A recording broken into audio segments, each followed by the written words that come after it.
Good afternoon, everybody.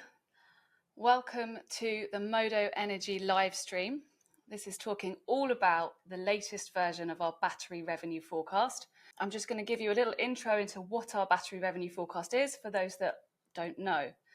So we have a battery revenue forecast which goes from today out to 2050, where we look at the revenue streams across merchant markets, frequency response, the balancing mechanism, capacity market, network charges, everything you can think of that a large utility scale battery can make money in.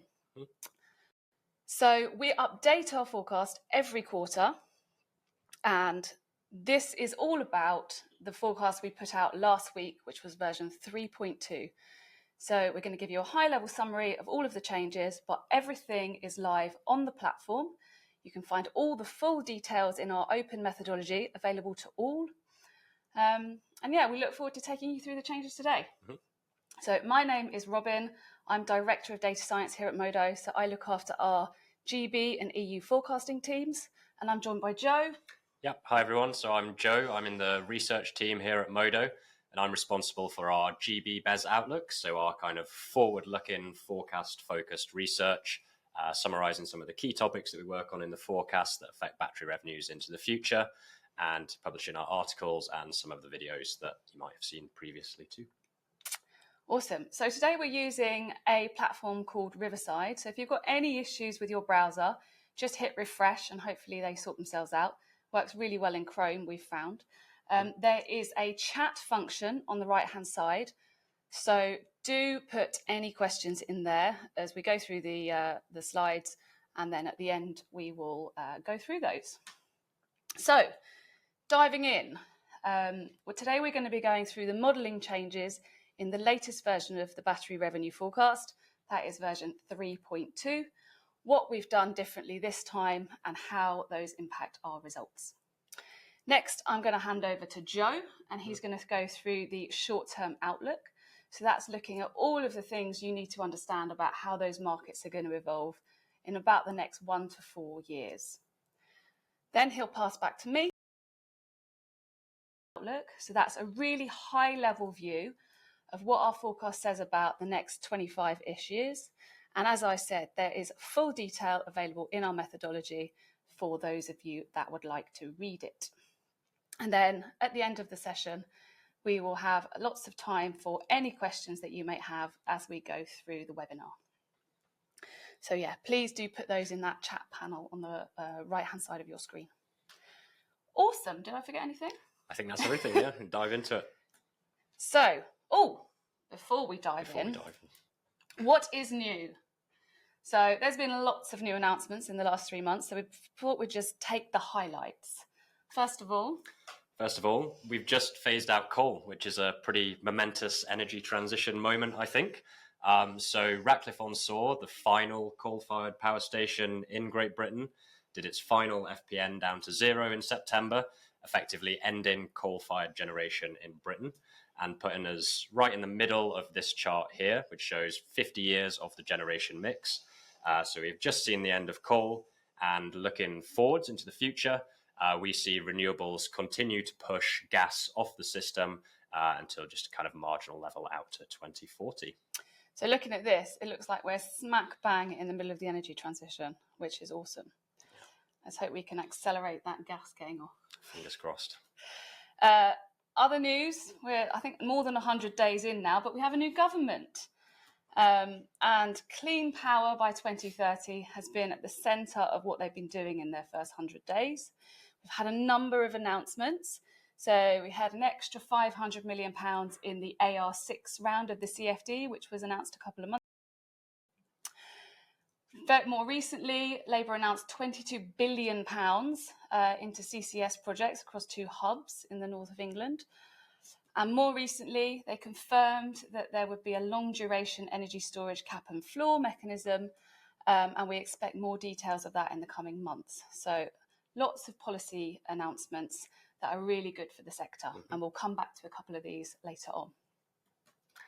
Great. And new big BESS record in GB too. So I'm sure we'll see these headlines starting to come in thick and fast. But for now, we have a new record holder in GB. which is TAG Energy's Lakeside battery, so 100 megawatts, 200 megawatt hours. Although I'm sure it's nervously watching the throne. We have quite a big pipeline of big batteries coming online, even potentially before the end of the year. So yeah, much bigger batteries on the system. Awesome. Right. So going into the details of our model updates this time around. So these are all on the platform as of last week. And as I said, all of the changes are detailed in the methodology, which goes alongside it, which you can find on the platform. So overview of the modelling updates to the battery revenue forecast this time. So the first thing we're going to look at is demand. So we have re-looked at the way that we model demand, and specifically now are modelling EVs, because not only will they consist of quite a large portion of national demand going forward, but they also can compete with battery energy storage. Further to this, we're also doing some specific modelling around the shape of heat pump demand. So excited to take you through that. The second thing we've changed is looking at our wind build out, particularly our offshore wind build out. So we had the AR6 round was announced 2 months ago now, something like that, where we had a number of offshore wind projects announced. But also we can see that a number of projects are slightly delayed. So we've revised our wind build out. And then the third one we've looked at is how we approximate battery revenues going forward within our capacity expansion model, which sets how much storage and the duration of storage that we will see on the system as we move forward through the forecast. So we've got a really nice chart which shows you how revenues cannibalise, well actually how wholesale spreads cannibalise with the size of the battery fleet. And we've also looked at, because we have so many big batteries coming online and we're seeing more and more forecasts for sites over 300 megawatts, we've made a few little changes in our dispatch model for that. And then the normal market updates, which we'll go through briefly. So first of all, concentrating on the demand. So EVs will clearly play a big role in future. And they make up quite a portion of national demand going forward, and an increasing amount of demand. But that demand is going to evolve in itself. So this chart here is showing the percentage of the EV fleet as we go through time. It gets more orange. Now, what does orange mean here? These are electric vehicles that will be able to respond to price, wholesale price. They will be able to optimize their charging. Now, today that proportion is pretty small, but as we go forward, we will have more and more people who allow their cars to be charged via apps. And that's what we're calling externally managed charging. And then even some cars that will be able to do vehicle to grid, where they will not only be able to charge in a smart way, responding to things like low wholesale prices, but they'll also be able to discharge the power from their batteries back into the grid, maybe taking the household offline. And I should say this is purely about residential charging of EVs here. We then have a big green section here, which is non-managed charging and user-managed charging, and those are more static. So non-managed charging will be, I come home at 5 o'clock and I plug in my car on my driveway, whereas user-managed is, I've got a time of use tariff where I'm going to plug in and my charging will be overnight.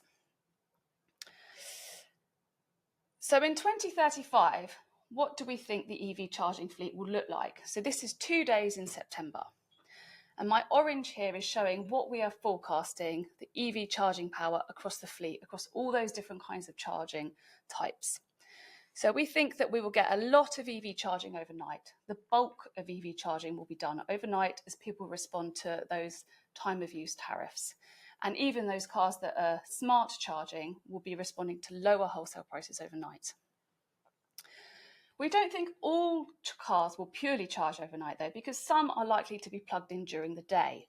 So when EVs are plugged in during the day, and we allow a certain portion of the fleet to do that, they can also charge when prices are low due to lots of solar on the system at midday. And then we also have a portion of the fleet which is able to discharge in response to high prices. So that's shown here. On this particular day, we've got some reasonably high evening prices, and our optimization allows that V2G fleet to start discharging after 5:30 in the evening. And also on this graph, you can see some pink lines. Now that is what the rest of the battery fleet are doing. So EVs have a much bigger demand because the primary function here is to, transport, drive around, whereas the BESS fleet here is really just responding to wholesale prices. And this green line here shows the price that they're responding to, which is before any storage has been enabled on the system, let's say. Once that storage has been dispatched, it actually changes the wholesale price. And what we find is all of that EV charging overnight pushes up power prices. It's no longer always the cheapest time because we've got such a lot of electric vehicles charging up.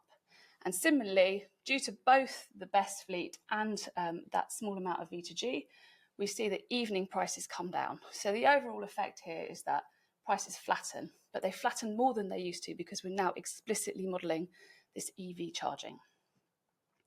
So if we look at overall what the effect is on demand, so this is averaging over that 2035 year, for summer at the top and then for winter at the bottom, we also see what role heat pumps are playing too. So we find that we get about 12 gigawatts of EVs charging overnight, which is pretty chunky, and that overall increases the demand compared to the previous version of the forecast, which is shown in the black line here.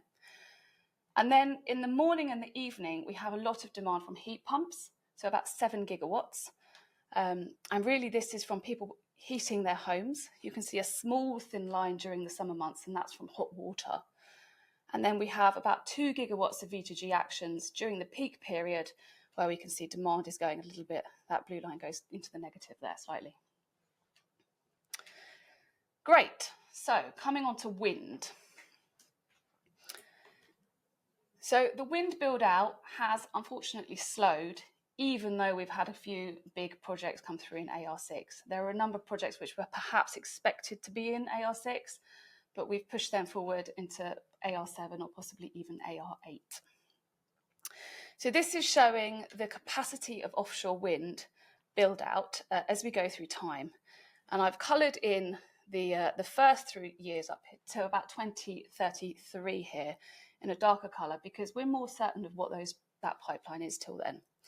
And you can see, having updated the timelines of when all of the projects which make up this capacity build out come online, we do see some delays. So in the shorter term, our wind build out is slightly lower. And actually next year, we're unlikely to see any new offshore wind farms come online at all. Longer term, we are moving away from the FES in these build out numbers, and we're using pipelines that come from the Renewable UK wind pipeline list, CFD, and then all of the other subsidies that you would expect. We are expecting the Scott wind projects, that's about 35 gigawatts of wind off Scotland, to come online between about 2035 and 2040, and then a modest build out after that. So you can see a lot of the build out here is in Scotland. The other thing that we're doing differently this time is we're actually having a lower wind build out in our worldview, which is our low scenario. So that's assuming that unfortunately none of the floating wind gets built, which is about 20 gigawatts. So hopefully that won't happen, but we thought it was appropriate to model it in our low scenario. Okay, next is storage. So looking at how those revenues cannibalise, which was really important in determining the build out of the fleet. So we've come up with this term which we call the cannibalisation ratio, and this is describing how wholesale spreads change as you increase the fleet capacity of batteries. So as the fleet of batteries gets above about 20 gigawatts, we start to see that wholesale spreads really start to compress. And by the time we get to 70 gigawatts, they're about 30% of what they were without any storage at all. That's not to say we're modelling 70 gigawatts of storage, but that's the way we've modelled this to get this graph. So really, we are now, when we're working out the build out of storage going forward, we're looking to use this cannibalisation ratio, and we suppress the wholesale revenues that we expect sites to get when we're making our IRR calculations, which determines our build out based on the size of the fleet at that point, whereas previously we were applying a bit of an average. And finally, on storage, talking about those big batteries that we heard about earlier, more and more 300 megawatts plus coming online.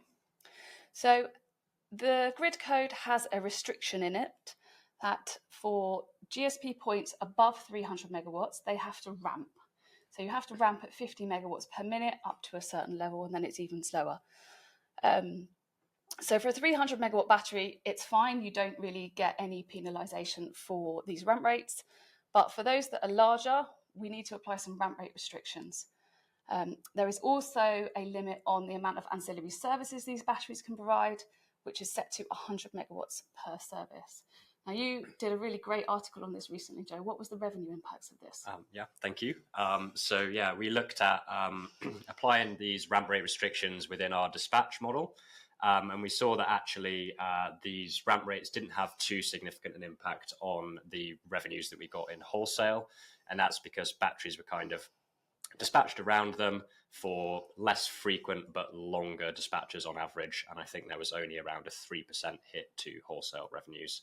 Kind of clever trading around these ramp rate restrictions can reduce the impact, but definitely still slightly lower than a 300 megawatt battery would be, for example. And it's probably worth pointing out that if you would like to model a really large site, we recommend doing that via a custom run or a bespoke forecast, because actually we blend our central scenario with our low scenario to come up with what we think is a better estimate for what those revenues will be, because a 1 gigawatt site is quite a different proposition to a 50 gigawatt site. Sorry, 50 megawatt site. Okay, and then the last few market updates before I hand back over to Joe. Oops. So we've updated our gas price in line with the latest forward curve. So we use the forward curve out until about 2029, and then the FES takes over. And this is the latest numbers from the 2024 FES. And overall, our gas prices are up around 9%. The other thing we've done slightly differently here is blend the two curves more seamlessly, I should say. You can see there's a big jump last time in the blue curve here, which is from our previous version. We've smoothed that out, so it's actually far more representative of what a forward curve looks like. And then finally, on the capacity market, National Grid, or NESO, have put out some new guidelines on what equivalent firm capacity is going to be, which determines the storage derating factors in the capacity market. So within the forecast, we're now using all of the latest values. So for 2023 to 2028, it's the actual T-4 auction results with the real derating factors as per the last few years. From about 2028 to about 2033, we're using the scaled indicative equivalent firm capacity values as published by the system operator. And then after that, we use those scaled value, those indicative values in order to project what we think will be happening going forward. And generally, we see capacity market derating factors going down over time as the system operator expects a storage asset of a set duration to be less valuable to the system, as we expect longer duration capacity market events. Excellent. Right, that's it from me. Handing over to Joe. Great, thanks. Moving on to a short-term outlook. Looking at the kind of key things that we see happening in the market at the moment and the key trends that we see shaping the battery revenue stack over the next 1 to 4 years. Covering 3 main areas here. Firstly, a look at wind generation and how we've seen this increasingly driving revenues across the 3 main merchant markets, both currently and projected in the near-term future too. Then looking at the balancing mechanism in a bit more detail, which we see as a key driver of future revenues, and looking at how maybe slower than expected progress in the open balancing platform scheme of works will impact balancing mechanism revenues. Then summing all that together with a look at the kind of critical question for everyone, which is how do battery revenues look over the next 1 to 4 years. So firstly, a quick look at how wind generation drives revenues. This chart should be familiar to our regular viewers. This is the Modo Battery Revenue Index. And we can see that battery revenues have really stabilized following these winter lows we saw in January and February this year, where they were sitting around £37,000 per megawatt per year. Most recently in September, these increased to £48,000 per megawatt per year. So kind of recovery over the summer, although we have seen this quite significant up and down fluctuation in revenues each month. And if we look at this same data on a more granular basis, we can again see these peaks and troughs in revenue. And really what we've seen since around April is that revenues across these three main merchant markets of wholesale trade-in, balancing mechanism, and frequency response have been tightly linked to the level of wind generation on the system. So you can see here quite a nice link there, a mirror between the level of wind generation and the total revenues that we see the battery fleet achieve. In terms of why this is, so for wholesale trade-in, a high level of wind generation depresses prices overnight and in the middle of the day, while CCGTs continue to set morning and evening peak prices. So you get this kind of nice two-humped daily price shape that allows batteries to perform one full wholesale trading cycle and maximize revenues. And then in the balancing mechanism in particular, we see that this same wind generation increases the volatility of supply and constrains some of the key transmission boundaries like the B6 in Scotland and the EC5 in East Anglia, all of which inflates the volumes that we see in the balancing mechanism. And these also set the opportunity cost of frequency response. So really we see all three markets moving up and down with each other in lockstep each month according to wind generation. And this is not something that we think will change in the near term. So here's some data from our forecast. And again, we can see the level of revenues quite nicely mirroring wind generation over time. So wind generation is a big macro driver of battery revenues over time.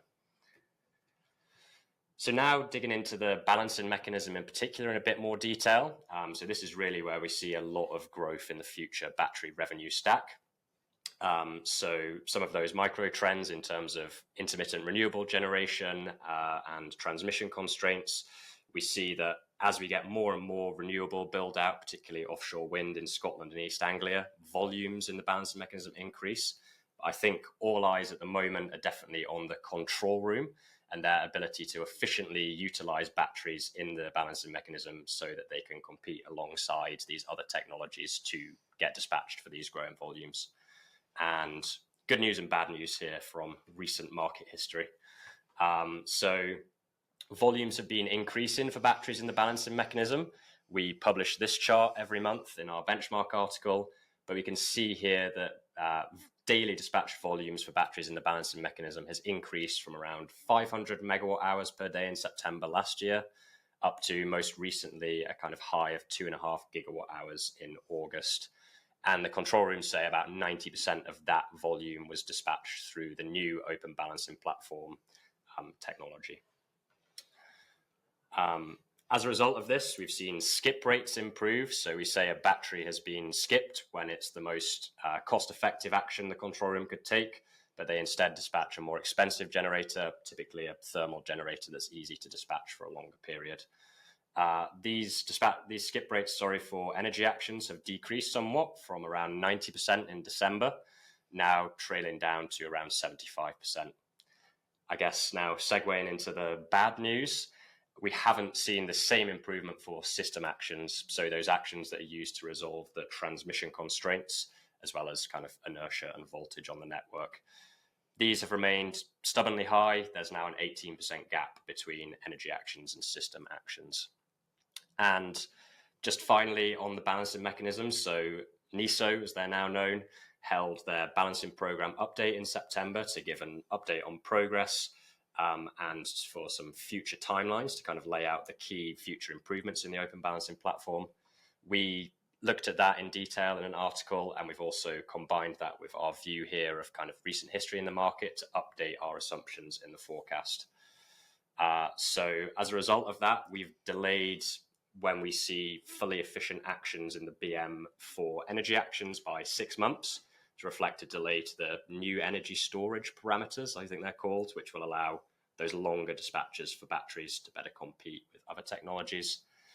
And for system actions, we've delayed these by a full year, given the slow progress on improving skip rates here, as well as the fact that they're not currently dispatched through the open balancing platform. So that's how wind generation drives revenues, and a particular look at how batteries have been dispatched in the balancing mechanism as kind of two key drivers. So what do they mean for battery revenues over the next 1 to 4 years? Well, here is a chart for the next year or so. So we can see the same revenues fluctuating up and down currently. And we see in our forecast data here in blue a kind of tick up in a winter peak for battery revenues up to almost £90,000 per megawatt per year there, driven in large part, I think, by the new gas prices. So increased gas prices in the latest forecast, dropping down slightly over the summer, but higher on average, definitely, than revenues have been this year. Then looking slightly longer term, we see in 2025 and 26, 20% lower balancing mechanism revenues than we had in version 3.1 of the forecast, just reflecting that delayed rollout of the open balancing platform, less efficient balancing mechanism dispatches. Slight bump to revenues in 2026 in grey there from the capacity market, those changes to the derating factors that Robyn just talked through, and then some compression of wholesale revenues in 27 and 28 from our updated demand modelling, EVs, heat pumps, that kind of thing. So there's the short-term view, and handing back over to Robyn for some longer-term numbers. Fabulous, thank you very much. So this is a really kind of broad overview of what the forecast is saying about the next 25 years or so. And as I said, if you would like any more detail, and there is lots of detail to be had, do check out our methodology, which is available via the platform. So in the same three themes as we were talking about earlier, demand, looking at how that's changed over the forecast horizon, the impact of those wind changes, what that does to the rest of the build out, particularly looking at gas, and then what we now see in terms of the IRR of different storage durations over the forecast horizon, and what the current build out of storage looks like within the forecast. So first of all, demand. So this is the new high-level picture of what demand is within our forecast. So really, due to that EV dispatch, increasing demand overnight and decreasing demand at peak, we see this compression across the forecast horizon. And in the sort of early 2040s, we see there's about 12 gigawatt reduction in demand going from the peak period, which here is defined as the 99th percentile of the year, to the minimum period, which is the first percentile. So we just see demand, squashing down. We've kept the terawatt hours broadly the same. The wind has a really interesting change to gas build out. So here I've got what our gas capacity is between version 3.1 in the dotted line, so that's the previous version, and the new version in the solid line. And we're looking at low efficiency CCGTs, mid and high efficiencies, and then those abated plants, the CCS, are in the purple here. So generally we're seeing earlier retirement of CCGTs, and I think that's probably also to do with the gas price. And we're seeing a higher build out of CCS starting quite soon. So given all of the funding announcements that have happened, this looks a little bit more likely, I think. And we get to around 20 gigawatts of CCS at the end of the forecast, and that really is mitigating some of that reduction in the build out of wind. It also has an implication for the price, which we'll see later. And then storage. So this graph is looking at the IRR of battery energy storage across the forecast horizon for different durations of storage. So each duration of storage has a different capex. You can find the capex on our documentation if you would like. And we set our hurdle rate within our techno-economic model. So when we determine whether a project should be built or not, at 10%, which is shown in the grey line here. So pretty much across the whole forecast horizon, we find that 2-hour batteries are commercially viable. They're exceeding that 10% hurdle rate, although we do see a compression in kind of 2040 onwards due to that cannibalization that we saw earlier, because at this point the fleet is getting quite large and it's acting to squash the revenues that we see. We did have a question come through which was asking about that cannibalization of merchant revenue. It's applied to the total revenue other than the capacity market, and that's because the wholesale spread really sets the opportunity cost for everything else. That's actually not correct. It's also not including the BM because that's a little bit disentangled from the merchant. So that's the 2-hour assets. They are pretty much commercially viable across the whole horizon. Our 4-hour assets, they're commercially viable for the first part of this curve, which is actually from 2030 onwards. And the reason we look at 2030 onwards here rather than now onwards is because our first 5 years or so of the forecast are set by our build out, which we look at every year given the pipeline of projects. I think the really important message from this graph is that longer duration storage, so 6 hours plus, is not commercially viable with a 10% hurdle rate with just the revenue streams that we are looking at. And this is when the new announcement on long duration energy storage funding could help those lithium 6 hour plus sites get built, because the announcement very recently did stipulate that 6 hour non-commercially viable lithium could potentially participate in the cap and floor mechanism. So that would change these commercials. And our overall utility scale storage reaches 52 gigawatts by 2050. So not too dissimilar to the last version, but a slightly slower build out, and particularly in the 2040s when that cannibalization hits. So now the money plots, which is probably what you've been waiting for. So this plot here is looking at power prices. So this is day ahead wholesale power prices, and then the spreads in orange. And the spread here is defined as the difference between the minimum price and the maximum price on a particular day. So because of the lower wind build out, we have higher wholesale power prices in the back end of the forecast, which is to be expected.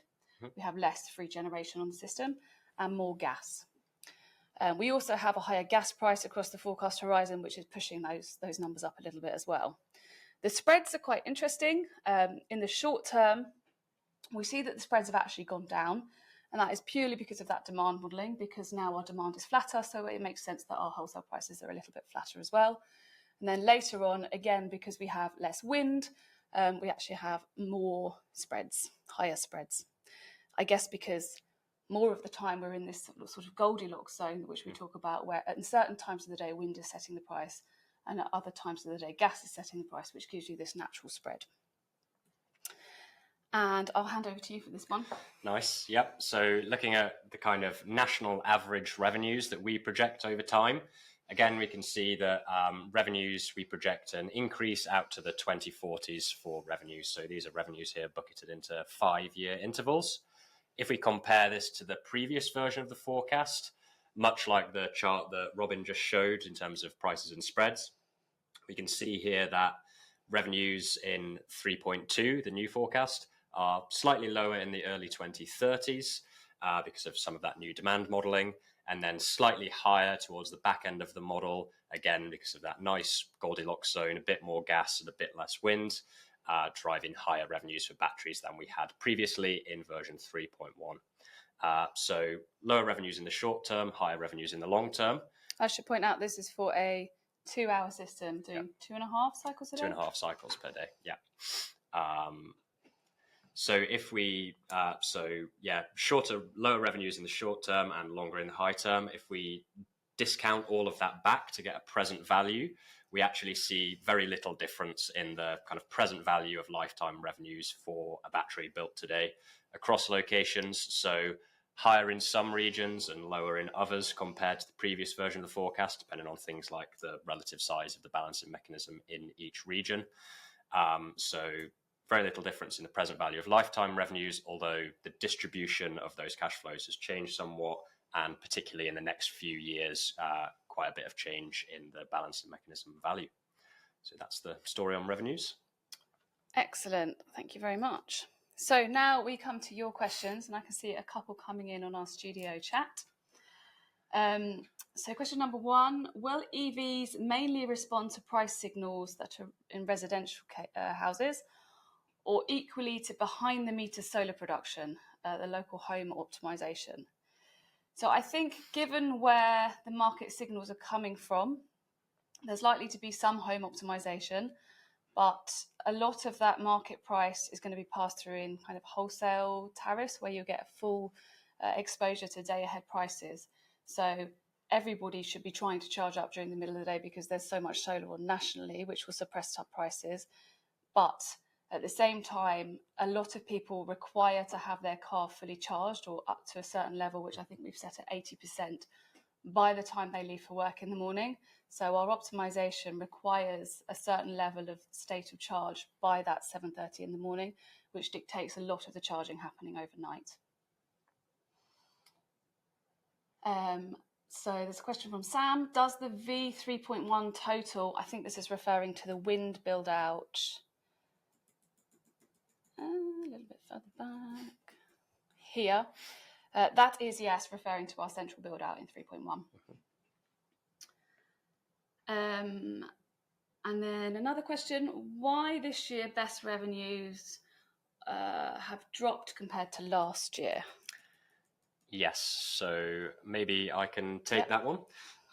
So yeah, in general, we saw towards last year, you can see we have in dark purple here, frequency response, particularly in September and October.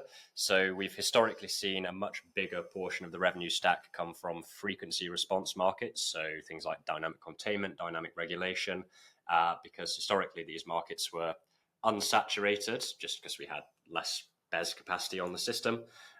So unsaturated meant higher prices here, and batteries were earning a lot more from these markets. So a lot of that reduction in revenues over the past year has been from saturation and fall in prices in those frequency response markets. We also had a fundamental change to the market in October 2023, which was something called the enduring auction capability, which essentially made all of the frequency response clearing algorithms more efficient.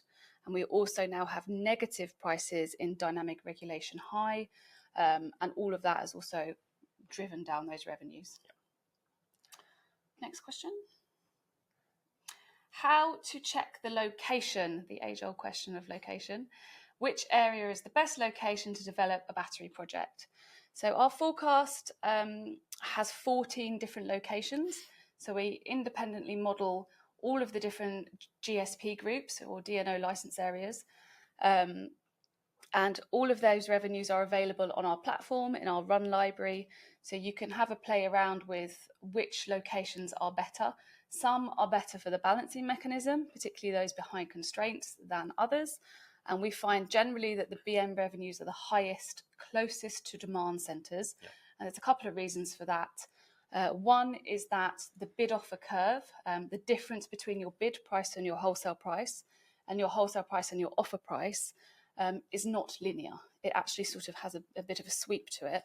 And that means that the wholesale offer price is much higher, or is a little bit higher, much is probably an exaggeration, than the bid wholesale price spread. And what that means is you essentially get more revenues for offers than you would for bids. And also, if you are stuck behind a wind constraint, and that constraint is active for days on end, your battery sits at full state of charge and it's not actually able to discharge. Whereas closer to demand centres, it's more of a diurnal shape to the constraints. So they're rarely constrained for like days at a time. So those ones closer to demands, we usually find are better. But there's more to building a battery site than just a BM revenue forecast. And sites are probably not so easy to come by in demand centres like London. Yes, if anyone can manage to build a battery in central London, it would probably do quite well in our index. And last question, are you analysing any non-lithium technologies within your forecast? Yes, the answer is yes. We have a load of pump storage, of course, in our capacity build out, both the existing fleet and then some new sites as well. And we also model other duration, other sort of mid to long duration storage, which I can't remember the number off the top of my head. It will be in our documentation, but it follows what the FES says about sort of other types of storage. That's all we have time for. Thank you so much for joining us. We will be following up today's webinar with a nice article which probably contains the video on our platform. Mm-hmm. Do check out the platform for any more information on the forecast, and don't hesitate to reach out to us if you would like to learn more.